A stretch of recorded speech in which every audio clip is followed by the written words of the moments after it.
Hi, I'm Nicholeen Peck, and I teach parenting all over the world through the lens of self-government. I've parented 4 children of my own, as well as many foster children. Years I did treatment foster care for troubled teens, and in this video I'm going to be talking about some of my secrets as we talk about how to raise successful kids without overparenting.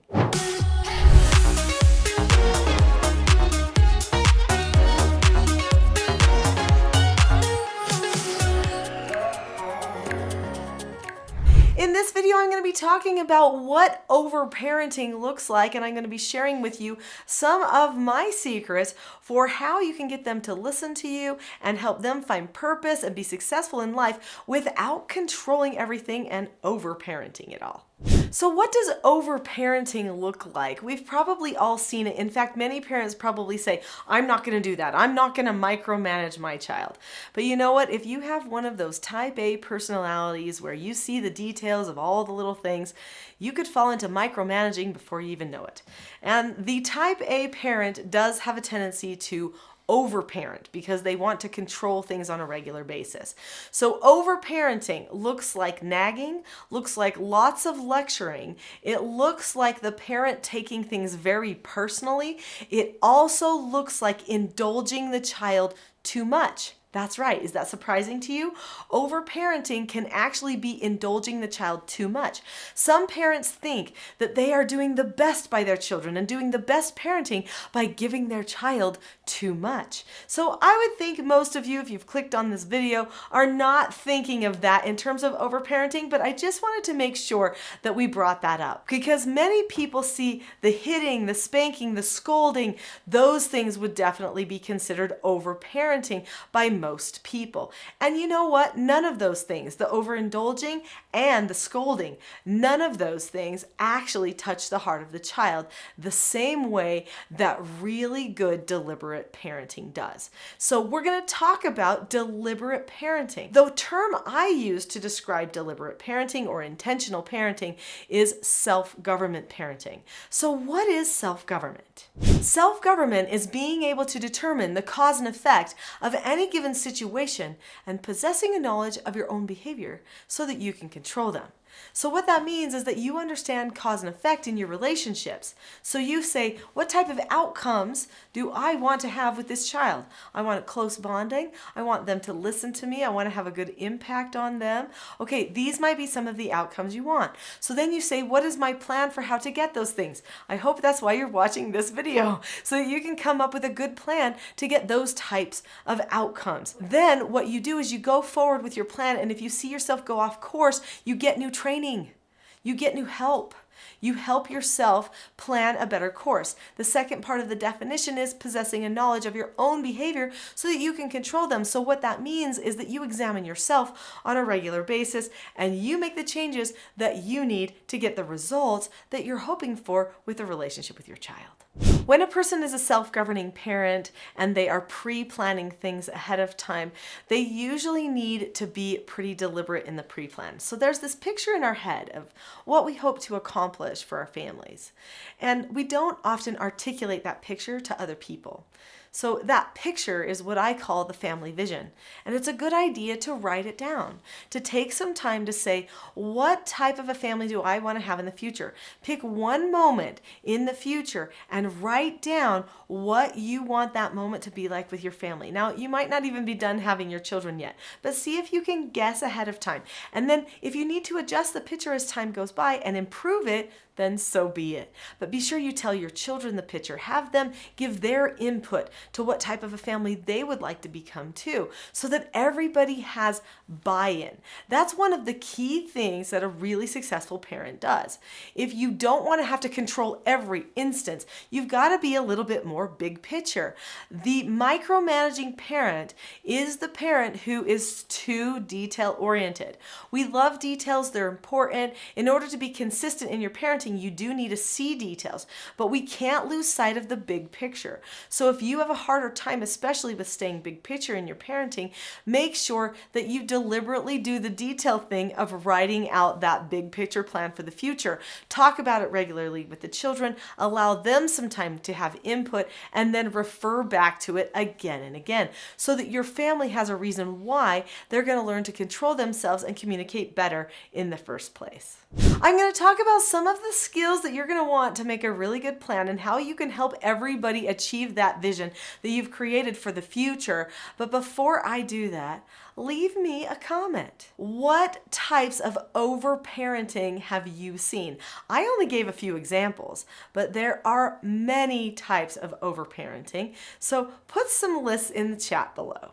If you want your child to be a successful adult, you've got to teach your child the skills they need, the adult skills they need. There are certain adult skills that many adults around us don't even possess, and they're super simple. Okay, they're simple in concept, not necessarily simple to just implement that fast. And that's because it takes time to learn and throw out the old habits and replace them with new. Any skill that you are developing hopefully becomes a new successful habit for you and the child. In my book, Parenting a House United, I talk about the 4 basic skills that children need to learn. I talk about the 5 skills that parents need to know. I call those 5 teaching styles. I talk about the 3 different types of meetings that a family can have to keep on track for accomplishing that family vision. I also talk about the big picture things that you want to set up to make sure that family vision sticks. And then I talk about troubleshooting and how to teach problem solving to children. These are all skills that your children need to be successful adults. Think about it. What's one thing that you can just about guarantee will happen to your child when they get older? They will probably become a parent. Most people in the world still become parents at some point. And if that is the case, in order for them to be successful in the future, don't they need to know the skills? So you learn these skills, teach them to your children, and they will have an edge up on parenthood that you didn't have. All right, so let's talk about the skills. What are these skills of self-government? So the 4 basic skills are, and these 4 basic skills, by the way, take care of 99% of behavioral problems. I've done these skills with my own children. Families, thousands and thousands of families all over the world have been utilizing these skills in their homes, and I've used them with the most difficult level 3 treatment foster children when I did foster care for a number of years. These 4 basic skills are following instructions, accepting no answers and criticism, accepting consequences, and disagreeing appropriately. Now, each one of these 4 basic skills has a skill set attached to it. And at the end of this video, I'm going to give you something that will help you learn all of those 4 basic skills, okay? And all of the skill sets, because I don't want to take all that time now.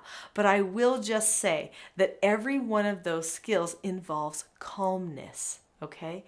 Calmness. So learning how to be calm, keep a calm face, voice, and body in a situation where someone gives you an instruction you may not want to do, or a no answer you weren't expecting, or you recognize you've earned a consequence that maybe isn't a fun piece of news to get. Those types of situations are situations we need to learn to be calm in. If you can teach your child calmness, then your child has an edge up in the world that other people didn't have. In fact, one of the best ways to teach your child calmness is to learn calmness yourself. And if there's one thing that I have learned over all the years of working with parents is that they know they struggle with calmness sometimes too. So if you struggle with calmness, then make sure you stay to the end because we're going to help you with that. The 4 basic skills for self-government success are best used with consistent parenting. So remember, as we were talking about self-government, we mentioned that when a person is self-governing, they learn the cause and effect of any given situation. This requires consistent teaching. So that means the parents have to do correction, praising, teaching, especially something that I call pre-teaching for their children. So good parenting means you tell the child ahead of time, this is the skill you need to know. And then this is how I'm going to correct the skill when there's a problem. And hopefully the way that you do correct that skill when there is a problem is very unifying. Did you know, now this is a secret that most people don't really ever tell, a correction to a child does not have to feel bad or feel negative. Did you know that? Most people think corrections have to have some emotionally bad feeling attached to them. And they don't. You can feel closer to your child during a correction or after a correction than you even did before. In fact, you should strive for that. If you have the proper wording, the proper mindset, and the calmness yourself, it is possible. So consistently correcting your child in a calm way is another thing that is vital for helping them learn to self-correct themselves in the future. Essentially, that's my goal for all of the teaching I do, is to help every person learn to be self-governed, because a self-governed people are a free people. So when you are self-governed, you learn to give yourself instructions and follow them, give yourselves no answers and accept those no answers calmly, give yourselves criticism occasionally, give yourselves consequences or acknowledge consequences that you've earned, which means you're going to do self-correcting again and again, and then also disagree appropriately, sometimes with yourself and all the time with other people when it's necessary. When a person learns how to do that, they are a self-governed person. Isn't that amazing? That's what it takes. Now, it seems simple, but it actually takes a lifetime of work to make sure that you apply those skills to everything. So what you can do is start teaching your child now the skills that they need for success. Instead of just giving them extra chores or taking things away or telling them to do stuff, maybe instead teach them the skill following instructions, teach them how to accept negative consequences, and learn how to do really effective corrections, pre-teachings, and praises, and then your child will actually have a different experience in your home than other people are having. It should be empowering, motivating, and put them on a life path where they're going to want to correct themselves. I promise to give you a treat at the end. Are you ready for your treat? Here's your positive consequence.